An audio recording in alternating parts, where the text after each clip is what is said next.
Come along with us for a tour of the Great Smoky Mountains National Park. The U.S. National Park Service preserves and maintains 78 structures within the park, and these structures were once part of the Appalachian communities which are scattered throughout the mountain along the river valleys and the coves. Our first stop will be at the Oconaluftee Visitors Center. The Mountain Farm Museum is located here. This museum is open to the public and it is free of cost. The farm is a replica which was built to show us how early settlers lived within this region. For practical purposes, most farmers, such as John Davis, would have settled along riversides, and so the Oconaluftee farm is located alongside the Oconaluftee River.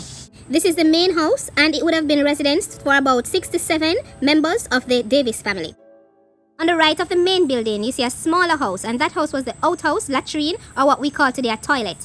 In front of the toilet is a shed, a wood shed, where they would have stored their wood for cooking or for winter, and behind that, we see a beehive table where they would have kept bees for honey. Apples were among the fruits grown on this farm, and they were so important that there was even an apple house designated for storing summer and winter apples. And the apples, of course, were used to make butter, sauces, vinegars, and pies. The main crop grown on this farm was corn. Sorghum and broom corn were also planted alongside corn.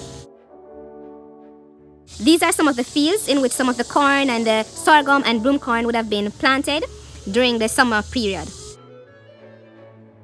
Directly across from the cornfields were some threshing tables, and these were used to separate the stalks of the corn from the grains. Any of the corn crops that were not used immediately after being harvested were stored in corn cribs, where they could be later used for cooking or for feeding the animals.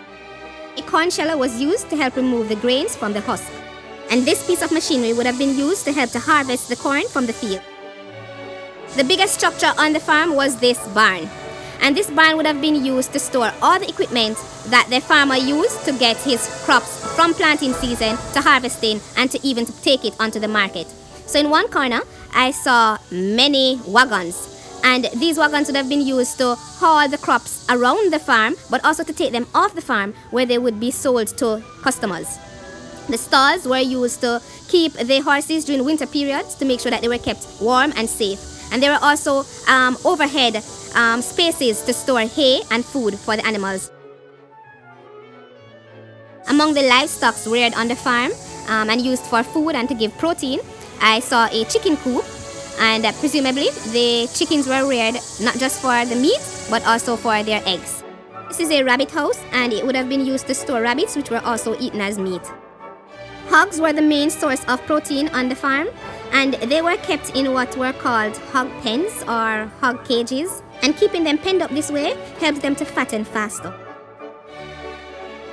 And of course, seeing that Oconaluftee River was adjacent to the farm, fish would have been one of the easily accessible protein sources for those who lived in the village. I saw these tables next to the river, and I'm assuming that these tables were used as washboards or as surfaces to clean fresh caught fish. Other structures on the farm included the blacksmith's shop, where all the broken machinery would have been brought to be mended. The spring house operated as a refrigerator, where a reliable source of drinking water could be found, as well as where foods which needed to be kept at a cool temperature were stored.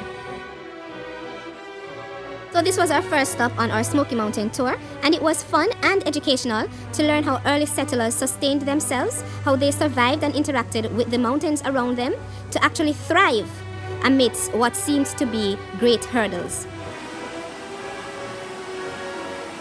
From here, we drove on about 1.5 miles until we got to the Mingus Mills. This building was the place where the corn produced on the surrounding farms were taken to be milled, turned into cornmeal, and then given back to the families either for home consumption or to be sold. The massive structure is supported on wooden stilts and in part by stones which are stacked upon one another. A wood-constructed aqueduct takes water to the mill and aids with its daily operation.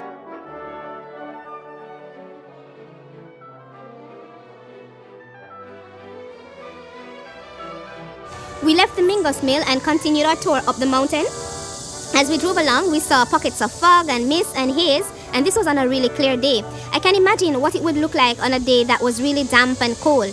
perhaps shrouded in fog, hence the name Smoky Mountain.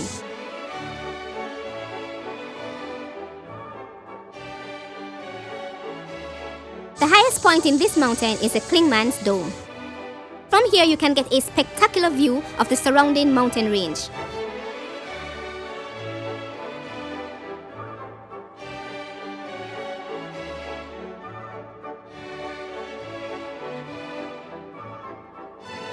Some folks climbed on rocks to get a higher vantage point. Others immediately got started on the Clingman's Dome Trail, and some simply settled in to take in the beautiful scenery of the Clingman's Dome mountain peak. It is important to note that pets are not allowed on any of the trails in the Smoky Mountain Park. We left Clingman's Dome and headed to the Laurel Falls Trail.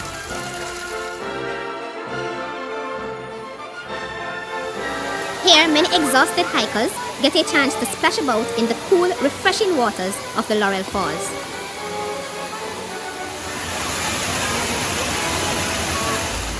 As the evening cooled down, the wild animals that live in the mountain range felt safe enough to wander close to the roadside, and this way we were able to spot a few elks as they grazed along the roadside. As we moved around the mountain, we saw people fishing, we saw them setting up camping sites, we saw them cycling. There was just so much to do here. So remember to put the Great Smoky Mountain on your travel bucket list.